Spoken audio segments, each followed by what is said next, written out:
Bonjour et bienvenue à vous tous pour ce deuxième rendez-vous de la quinzaine de l'installation-transmission destinée aux porteurs de projets en recherche d'exploitation ou d'associés et aux agriculteurs en réflexion sur leur transmission. Elle a démarré hier avec un webinaire plutôt destiné aux porteurs de projets et nous continuons aujourd'hui avec une conférence qui s'intitule « Les étapes d'une transmission réussie ». Elle est organisée par l'équipe transmission de la Chambre d'agriculture de Bretagne et les partenaires du réseau transmission. Vous pouvez trouver tout le programme sur transmissionenagriculture.com. Je suis Laurence Chaise, conseillère transmission à la Chambre d'agriculture de Bretagne et je suis ici l'animatrice de cette conférence en ligne. Tout d'abord, quelques détails techniques que vous voyez sur la diapo. Pour un meilleur confort visuel, activez le plein écran. En cas d'image bloquée ou de bug, appuyez sur la touche F5. Dans ce cas, il faudra réactiver le son sur le rond noir en bas à droite. Vont intervenir lors de cette conférence Rémi Castel, conseiller de transmission Chambre d'agriculture basé dans le 56, dans le Morbihan. Bonjour, bonjour.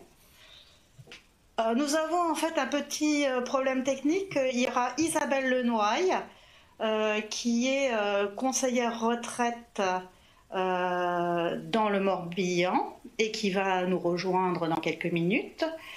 Et Claire Pénanéache, qui, elle, a pu se connecter, conseillère retraite dans les Côtes d'Armor.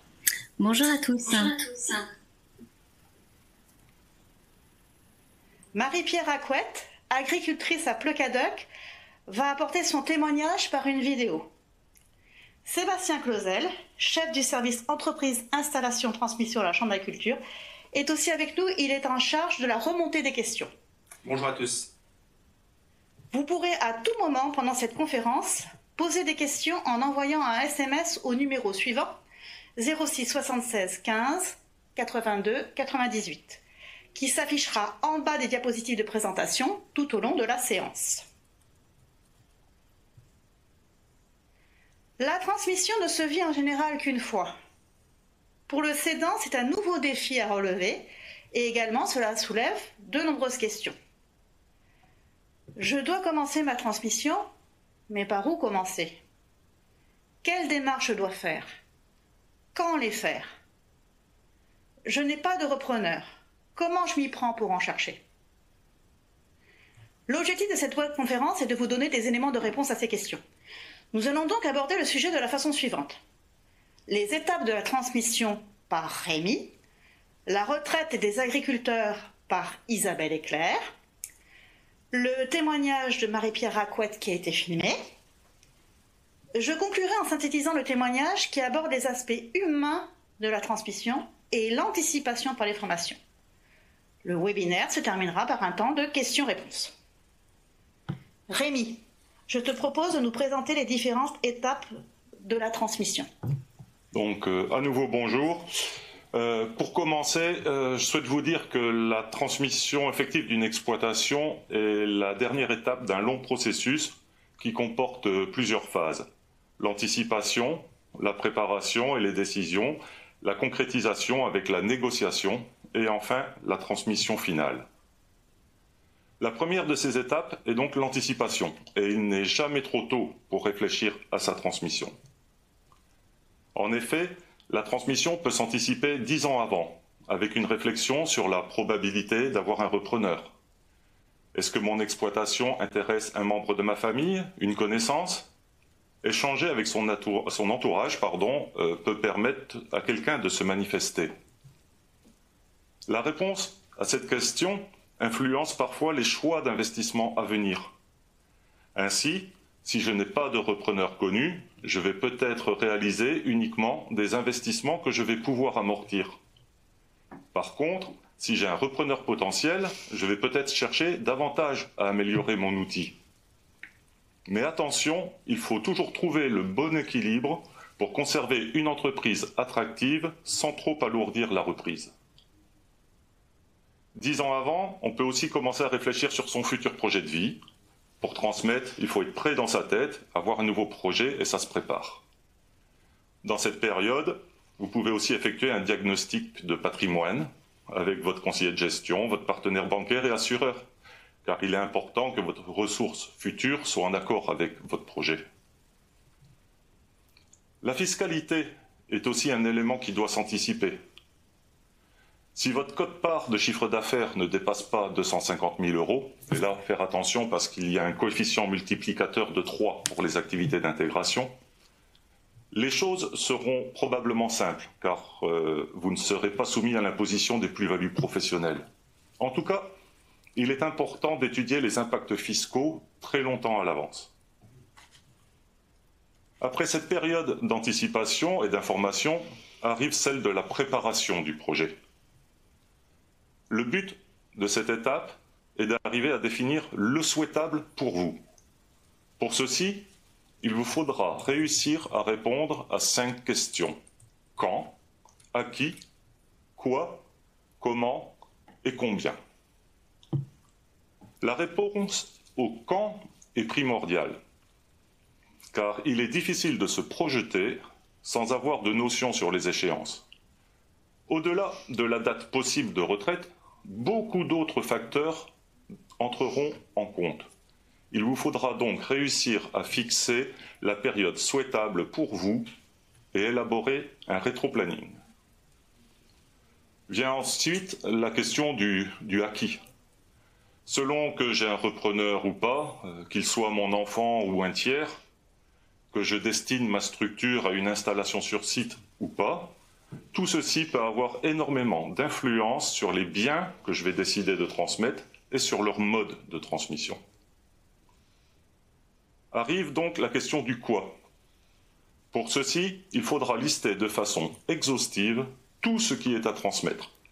Le foncier, les bâtiments, le cheptel, les matériels, les stocks, peut-être l'habitation, mais aussi les contrats, DPB, clientèle, part sociale, permis, autorisation, plan d'épandage. Pour chacun de ces éléments, il faut vérifier qui est le propriétaire et qui décide de leur transmissibilité. Concernant vos biens immobiliers, il faut regarder s'ils sont au bilan de l'entreprise ou dans votre patrimoine privé.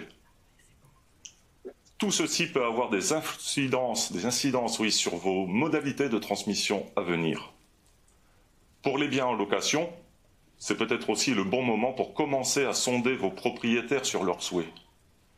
À cette étape, il vous faut donc faire un vrai diagnostic complet qui prendra en compte le foncier, la qualité de l'outil de travail, les facteurs humains, l'environnement, vos contrats et actifs immatériels, l'attractivité de votre structure et de vos productions. Une fois que l'on a défini ce que l'on souhaite céder, il faut alors décider comment on va le faire. Certains éléments de l'exploitation font partie du patrimoine, je peux y être attaché. Chacun des éléments peut aussi avoir sa fiscalité propre, et cela peut influer sur mes choix. Alors, je vends, je loue, et je vends quoi? Des biens, des parts sociales? Est-ce que j'exige que le successeur reprenne le tout? Ou est-ce que j'accepterai de vendre du matériel à part? Est-ce que j'envisagerai d'acheter certaines terres pour alléger le poids de la reprise? Pour les cas de transmission familiale, on peut aussi réfléchir à une donation ou au pacte du treuil qui est très avantageux sur le plan fiscal. Tout ceci amène maintenant à l'étape du combien. La question est difficile car est-ce qu'on doit apprécier la valeur d'une exploitation par l'ensemble des biens qui la composent, qu'elle possède, ou par sa rentabilité économique? Pour tenter de répondre, il existe plusieurs méthodes d'évaluation qui sont complémentaires. La première est la valeur patrimoniale. En fait, c'est le prix qui pourrait être constitué par la vente isolée de chacun des biens de l'entreprise.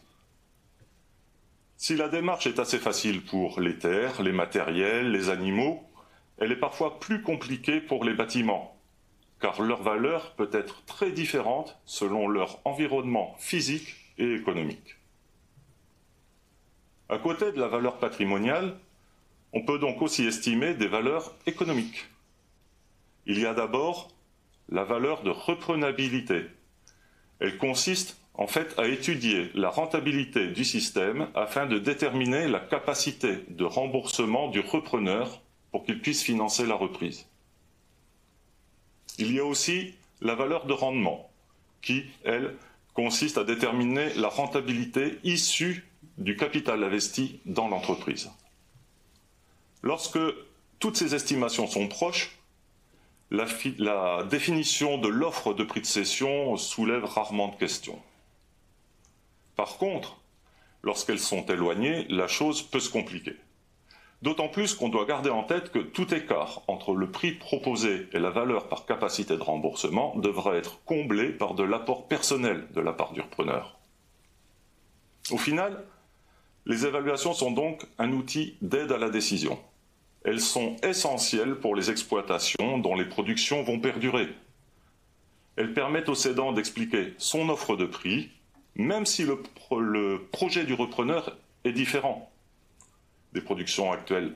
Dans la négociation, elles sont souvent confrontées aux études de faisabilité du projet du candidat, toujours dans un but de trouver un prix acceptable pour les deux parties.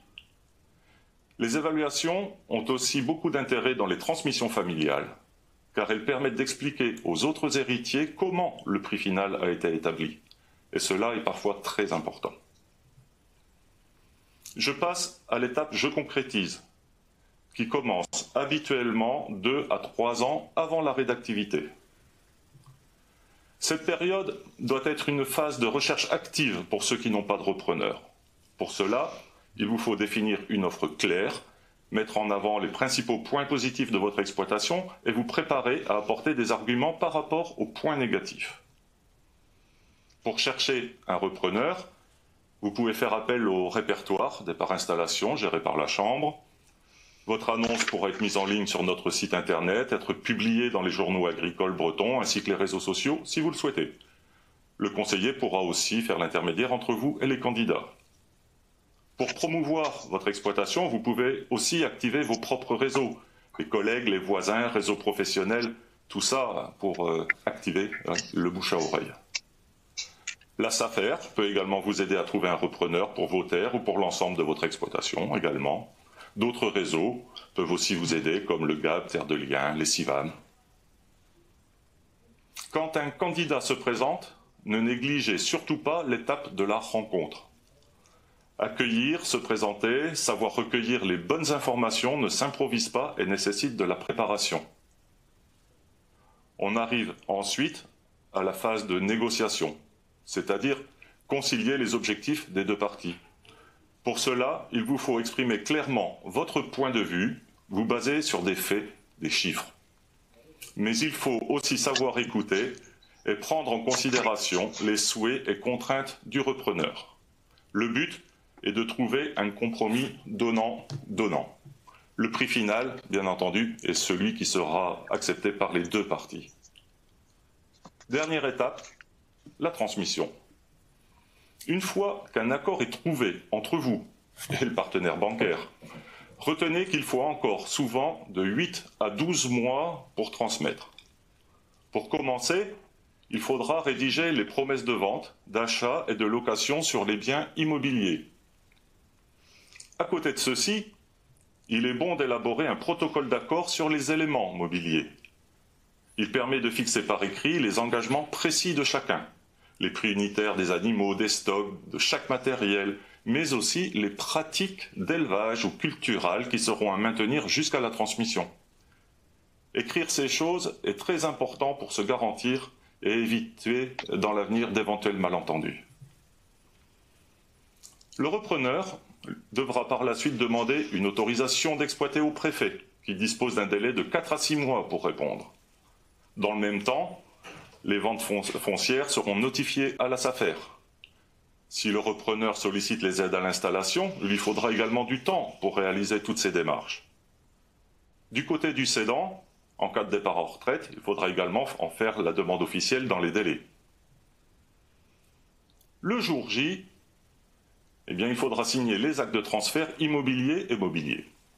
Attention, pour les ventes et baux notariés, prenez rendez-vous à l'avance avec le notaire. Puis, par la suite, il faudra signaler le transfert du cheptel à l'EDE, faire votre déclaration d'arrêt auprès du centre de formalité des entreprises, de la Chambre d'agriculture. Cette déclaration fera le lien avec l'INSEE, la MSA, les impôts, l'EDE et parfois aussi le greffe du tribunal de commerce. Il faudra déposer le bulletin de mutation des terres à la MSA dans le mois qui suit la date de cession. Pensez à résilier les contrats d'assurance, téléphone, internet, eau, électricité. En coopérative, se faire rembourser les parts sociales souscrites et non reprises par le repreneur. Négocier avec la banque le remboursement anticipé des emprunts en cours. Et pour les transmissions sociétaires, pensez à se désengager des cautions des prêts. Il faudra aussi clôturer le dernier exercice comptable dans les 2 mois qui suivent la dernière vente. Et enfin, réaliser les transferts des DPB au moment de la déclaration de PAC de l'année suivant la cession. Je conclus cette présentation en vous disant que vous pouvez retrouver toutes ces informations en détail et plus encore dans notre guide de la transmission. Il est disponible dans toutes les chambres d'agriculture. Il est également consultable et téléchargeable sur le site Transmission en agriculture. Au-delà des formations et du RDI, sachez aussi que nous proposons des visites gratuites pour vous aider à poser les jalons de votre projet et que tous les autres professionnels du réseau transmission sont également à votre disposition pour vous accompagner tout au long de ce processus. Merci Rémi. Avec le calendrier que tu as présenté, tu montres qu'un projet de transmission nécessite du temps et des démarches avec plusieurs interlocuteurs. Tu as répondu aux questions à qui transmettre, quoi, comment et combien.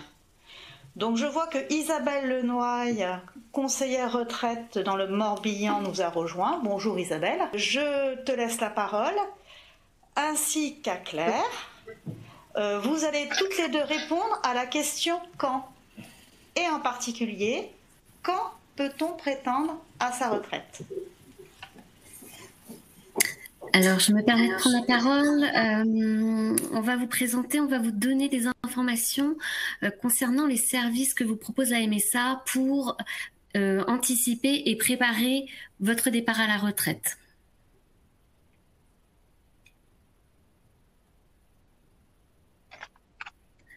Donc, il faut savoir que tous les 5 ans, vous allez recevoir, à compter de 45 ans, un relevé de situation individuelle qui va vous permettre de faire le point sur les données de votre carrière.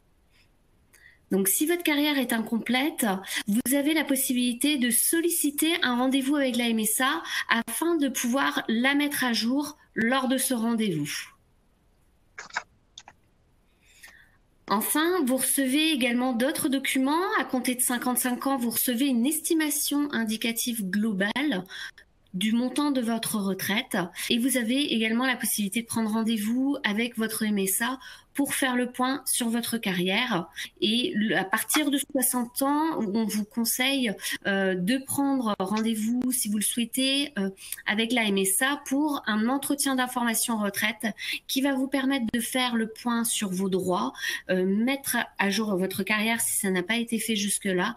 Et puis, à ce moment-là, lors de ce rendez-vous, on a déjà la possibilité d'évaluer le montant de votre retraite et l'âge estimatif de départ à la retraite. C'est aussi le moment de se renseigner sur les différents dispositifs de départ à la retraite, que ce soit sur l'âge légal, sur un départ à la retraite pour carrière longue ou encore pour pénibilité ou inaptitude ou encore un départ pour handicap ou bien une retraite progressive. Donc il faut savoir que ces dispositifs sont soumis à des critères, mais il est essentiel de se renseigner justement sur ces critères pour savoir si vous pouvez prétendre à ce type de retraite. Je vais laisser la parole à Isabelle. Alors, donc on a 60 ans et donc la retraite approche. Donc on a donc la possibilité en fait de consulter son âge éventuel de départ à la retraite, donc par son espace privé, mais aussi donc d'estimer son montant de la retraite, de sa future retraite. Alors, on peut le faire via son espace privé. Donc, pour les personnes qui dépendent de la MSA Porte de Bretagne 3556, donc ils peuvent donc aller sur le site portedebretagne.msa.fr. Pour les adhérents, les usagers qui dépendent de la caisse 2229, ce sera donc armorique.msa.fr. Vous avez aussi la possibilité de passer via www.info-retraite.fr et avec l'identification qui se fait par France Connect. Alors, on se fait aussi la réflexion sur son départ à la retraite, mais ça se fait dans tout moment. Alors, on a la possibilité de diminuer progressivement son activité. Cette partie-là rentre dans le dispositif retraite progressive. Alors, aussi, nous avons la possibilité aussi pour des personnes qui sont arrivées à un âge de la retraite de se dire j'ai pas réussi à vendre mon exploitation, ou j'ai encore la santé, j'ai envie de continuer à travailler. Eh bien, il y a une possibilité de poursuivre son activité, et donc cela en fait permet d'obtenir une surcote qui est quand même pas négligeable, c'est 1,25% effectué par trimestre supplémentaire. Donc, et on a aussi donc la possibilité, lorsqu'on est retraité, de reprendre une activité, mais c'est pas possible sous toutes les formes. C'est-à-dire, si vous partez dans le cadre d'un départ anticipé, il n'y a pas de cumul possible lorsqu'on est non salarié agricole avec de la, comment dire, en non salarié agricole, vous n'avez pas la possibilité de reprendre une activité. C'est uniquement en activité de salarié que vous avez la possibilité, et ce sous certaines conditions, de reprendre l'activité. À partir de 62 ans, par contre, vous avez la carrière complète. Et puis, vous souhaitez reprendre une activité. L'activité de non-salarié agricole en hors-sol et en temps de travail est totalement faisable, mais à partir du moment où la personne est assujettie sur la surface minimum d'installation en tant que hectare, superficie, donc dans ce cas-là, ce n'est pas possible. La possibilité après de reprendre une activité en tant que salarié, il n'y a aucun souci, il n'y a pas d'obstacle de restriction. À partir du moment où la personne a 62 ans et a le taux plein, elle peut poursuivre et reprendre une activité de salarié. Alors après, quand on passe à la demande de retraite, eh bien, il faut faire sa demande 4 à 6 mois avant la date d'effet choisie. Alors comment on le fait ? Eh bien, on peut faire sa demande de retraite en déposant son imprimé, sa demande via l'espace privé, comme on le disait tout à l'heure, sur le site portedebretagne.msa.fr ou armorique.msa.fr. Mais aussi, vous avez la possibilité d'être reçu par un conseiller sur rendez-vous qui vous accompagnera dans la complétude de la demande de retraite. Voilà, je vais laisser la parole à Claire. Merci. Alors, pour retrouver toutes ces informations et ces services, vous avez la possibilité de vous connecter, que ce soit sur le site de la MSA Porte de Bretagne ou d'Armorique, à votre espace privé qui se trouve en haut à droite de la page Internet. Dans cet espace privé, vous allez retrouver plusieurs services en ligne que l'on va pouvoir consulter sur la diapositive suivante. Donc, vous allez retrouver les services en ligne concernant votre demande de retraite, mais également certains services qui vous permettent de vous informer en amont, que ce soit pour l'estimation de la retraite, votre relevé de carrière ou encore votre âge, l'estimation de votre âge de départ à la retraite. Donc, je vais pouvoir passer la parole à Isabelle pour la suite. Alors, comme je le disais tout à l'heure, on dépose sa demande de retraite donc 6 mois avant la date choisie. Alors, via un dépôt en ligne ou avec la participation d'un conseiller qui vous aide donc à faire cette démarche.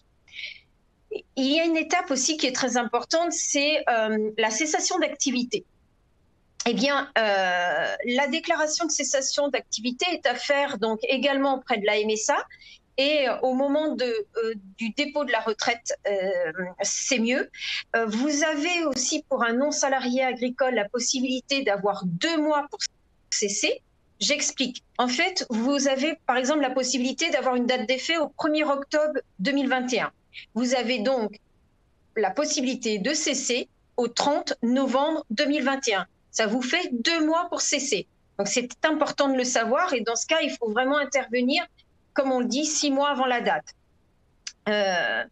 Après, donc, il y a l'instruction de mon dossier. Vous pouvez suivre cette instruction, en fait, en vous connectant encore avec votre espace privé.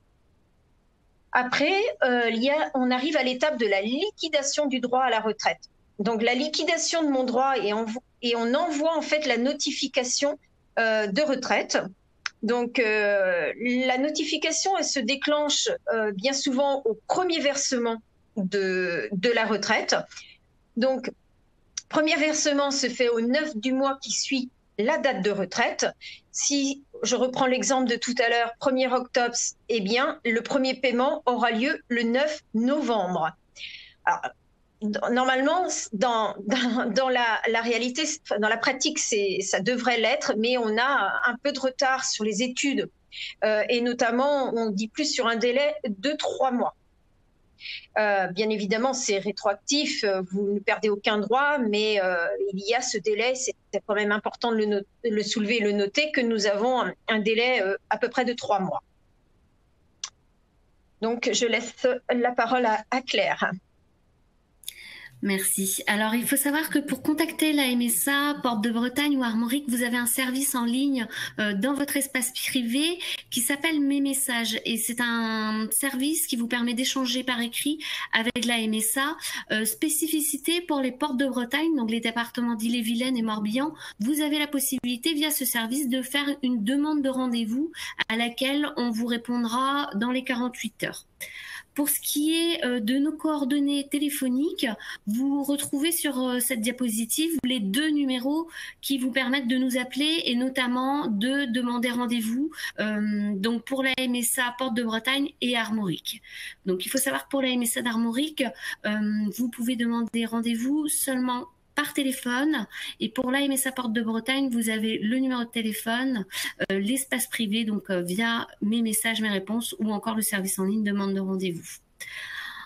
Enfin, donc pour terminer, si vous le souhaitez, vous avez à votre disposition soit sur votre commune ou les communes alentours des maisons de services au public ou des France Services, qui sont des endroits où vous pouvez retrouver donc des personnes qui sont formées par la MSA pour avec par exemple à créer votre espace privé ou bien à vous rendre à utiliser cet espace.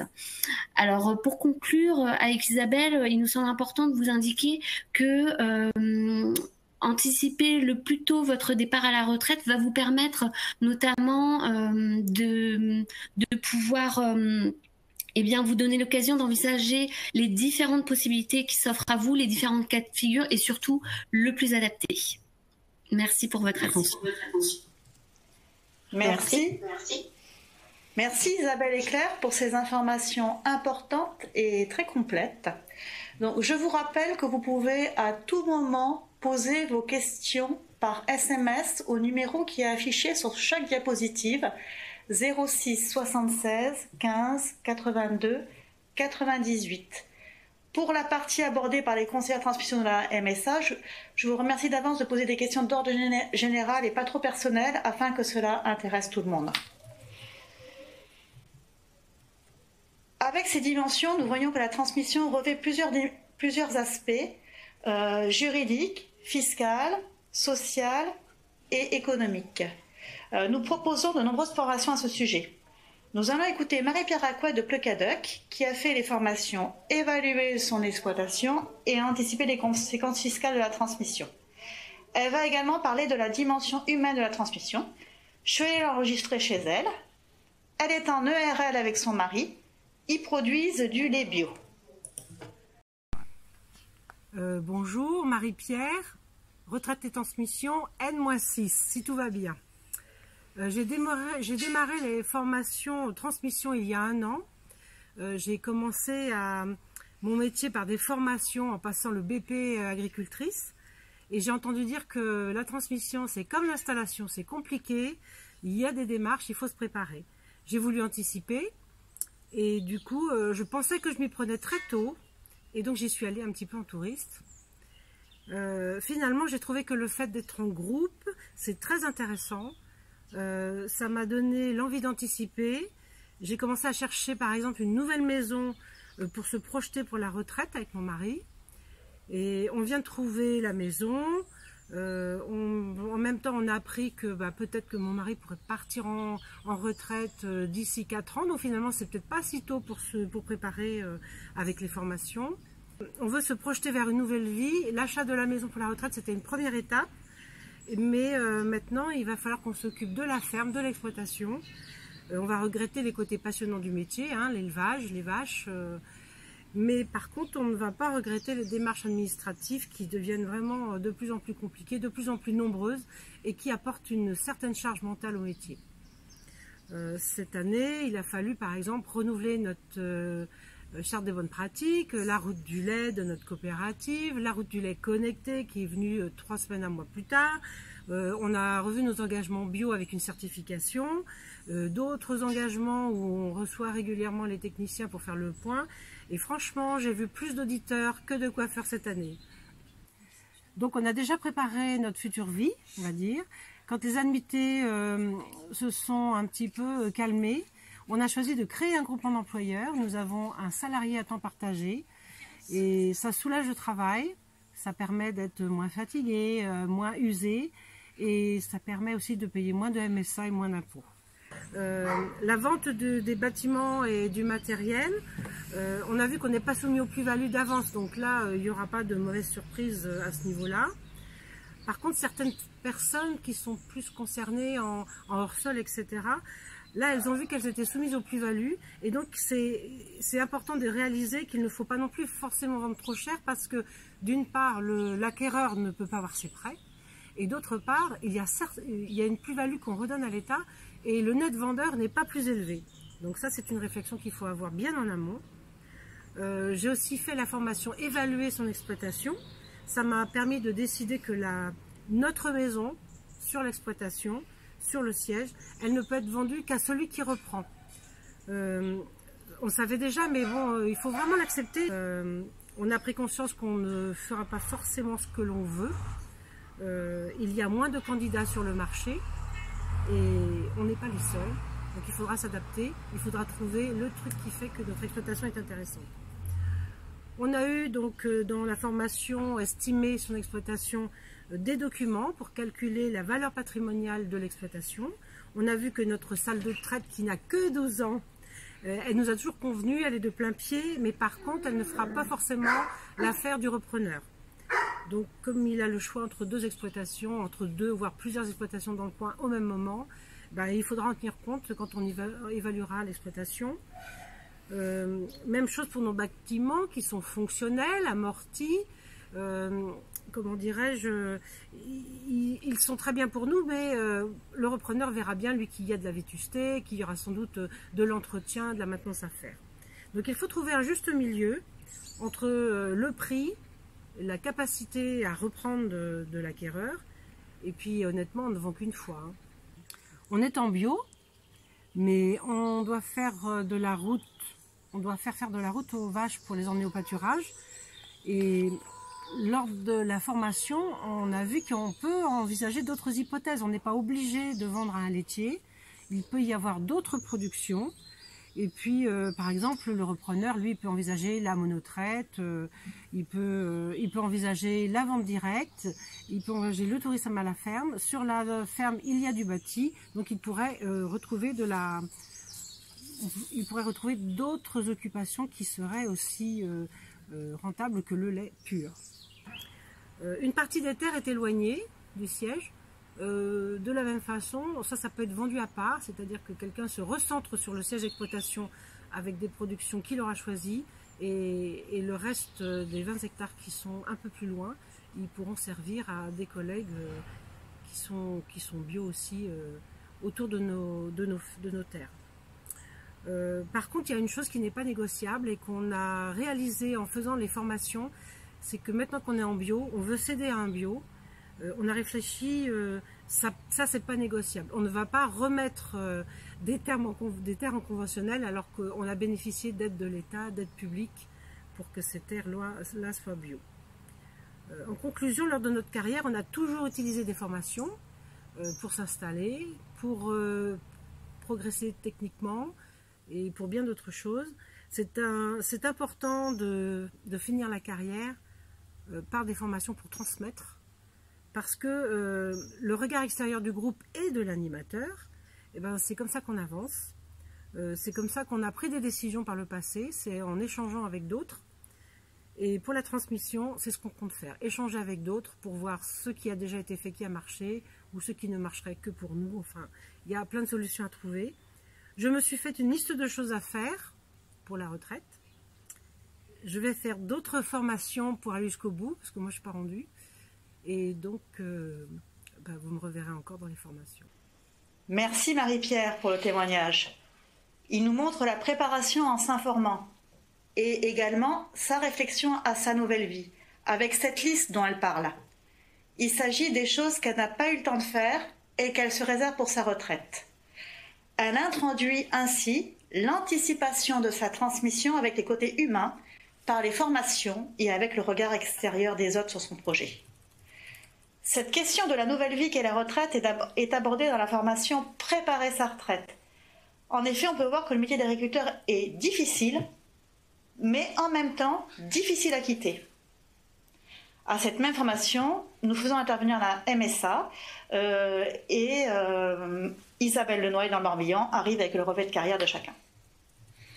Marie-Pierre nous parle des différents scénarios auxquels elle est en train de réfléchir pour sa transmission. Effectivement, il est bien de se poser la question d'une transmission idéale. C'est ce que l'on appelle le plan A. En général, les cédants inscrits au RDI, répertoire des parts installation, préfèrent transmettre dans la même production que la leur et pour une installation. Il est important de tenter de réaliser son premier choix et s'il aboutit, tant mieux. Dans ce cas, il faut se faire accompagner et connaître le vocabulaire grâce aux formations permet d'être beaucoup plus acteur de sa transmission. Par contre, il faut se fixer des échéances, c'est-à-dire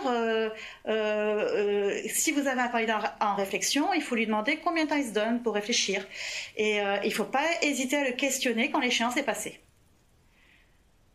Quand pour une raison ou pour une autre, le plan A n'aboutit pas, il est nécessaire de rebondir et de se confronter à la réalité et de passer au scénario suivant. C'est vrai que la transmission est plus difficile maintenant, car il y a de plus en plus de cédants sur le marché. Certains doivent adapter leur exploitation aux candidats. Mais pour cela, ils réfléchissent d'abord à ce qui est pour eux négociable ou non. Comme l'a dit Rémi, la négociation n'est pas que le prix. Il y a aussi le fait d'accepter, plus ou moins selon mes propres valeurs, que le projet de mon candidat soit différent de ce que ma ferme a été. Marie-Pierre l'a très bien dit. Toute cette réflexion est liée au calcul de son budget retraite, qui est lié au futur projet de vie, le logement, les activités. On constate que les personnes qui se projettent dans cette nouvelle vie décident plus facilement d'arrêter, ce qui facilite la transmission.